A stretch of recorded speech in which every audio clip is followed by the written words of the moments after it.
Hyderabad కృష్ణానగర్లో washing machine పేలింది. రన్నింగ్లో ఉండగా భారీ శబ్దంతో వాషింగ్ మెషిన్ పేలిపోయింది. పేలుడు సమయంలో ఎవరూ లేకపోవడంతో ప్రమాదం తప్పింది.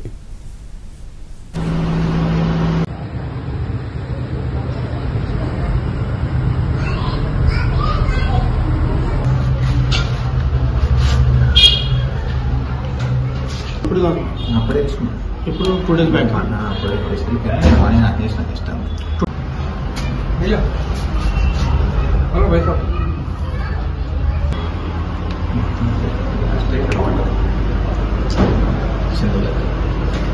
కొంచెం హైదరాబాద్ కృష్ణానగర్లో వాషింగ్ మెషిన్ పేలింది. రన్నింగ్లో ఉండగా భారీ శబ్దంతో వాషింగ్ మెషిన్ పేలిపోయింది. పేలుడు సమయంలో ఎవరూ లేకపోవడంతో ప్రమాదం తప్పింది.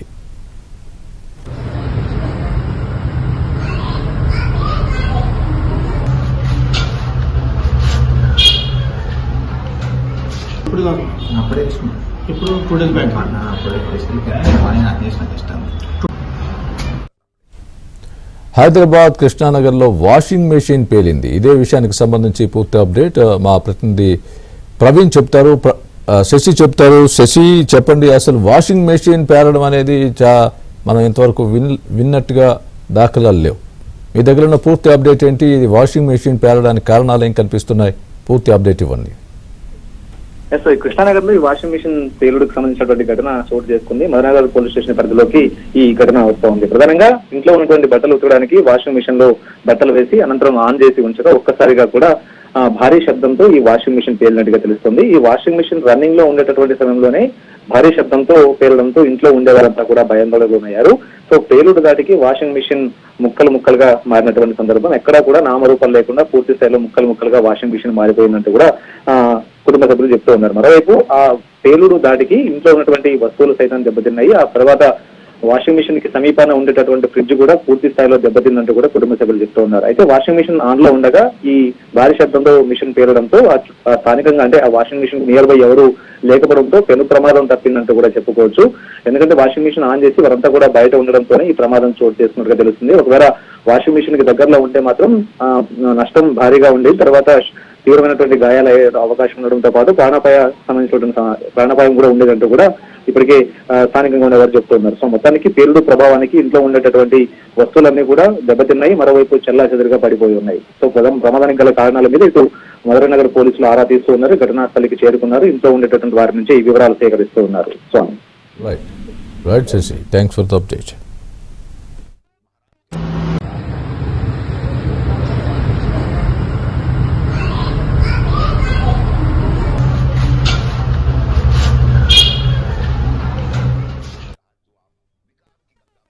మేము కృష్ణానగర్లోని హౌస్ లో రెంట్కుంటున్నాం. మార్నింగ్ రోజులానే వాషింగ్ మిషన్ ఆన్ చేసాం. ఆన్ చేసిన కాసేపటికే వాషింగ్ మిషన్ టప్మని సౌండ్ వచ్చి బ్లాస్ట్ అయింది. దానివల్ల మొత్తం మంటలు వచ్చేసినాయి. బాగా ఫుల్ ఫాగ్ వచ్చేసి మెయిన్ ఆఫ్ చేసే లోపే ఇదంతా డ్యామేజ్ జరిగిపోయింది. దాని పక్కనే బెడ్రూమ్ లో ఉన్న ఫ్రిడ్జ్ కూడా విండోస్ అంతా కాలిపోయేసరికి ఫ్రిడ్జ్ కూడా ఖరాబ్ అయింది. మొత్తం ఆ హీట్ అంతా ఫ్రిడ్జ్ కూడా వ్యాపించింది.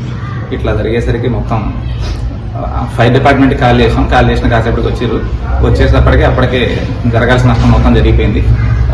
బెడ్రూమ్ హాలు కూడా మంటలంటుకుపోయినాయి. ఇట్లా ఇదంతా అయిపోయింది. మొత్తం పైన ఫ్లోరింగ్ అంతా కూడా పొక్కమ్ముకుంది. బాగా ఇబ్బంది అయిపోయిందండి. ఈ ఇన్సిడెంట్ నుంచి కొంచెం మాకు ఏదన్నా అసిస్టెన్స్ ఇస్తారని ఆశిస్తున్నాను. ఇంట్లో నేను మా వైఫ్ ఉండేవాళ్ళం. మా వైఫ్ ఫెస్టివల్ అని చెప్పేసి ఇంటికి పోయింది. ఇవాళ నేను వచ్చిన మార్నింగ్ వచ్చేసి ఆన్ చేసిన కాసేపటికి ఇట్లా జరిగిందండి. అంటే ఏ కంపెనీ? ఇది శాంసంగ్ కంపెనీ. తీసుకొని 1.5 year అయిందండి. అమెజాన్లో ఆర్డర్ చేసినాం. నిన్న మొన్నటి వరకు మంచిగానే నడిచింది. మరి ఇప్పుడు ఏమైందో తెలియదు. 3 days నుంచి ఆన్ లేదు. మేము ఊరు వెళ్ళాం కదా. ఇక ఇవాళ మార్నింగ్ వచ్చేసి ఆన్ చేసేసరికి ఇట్లా జరిగింది.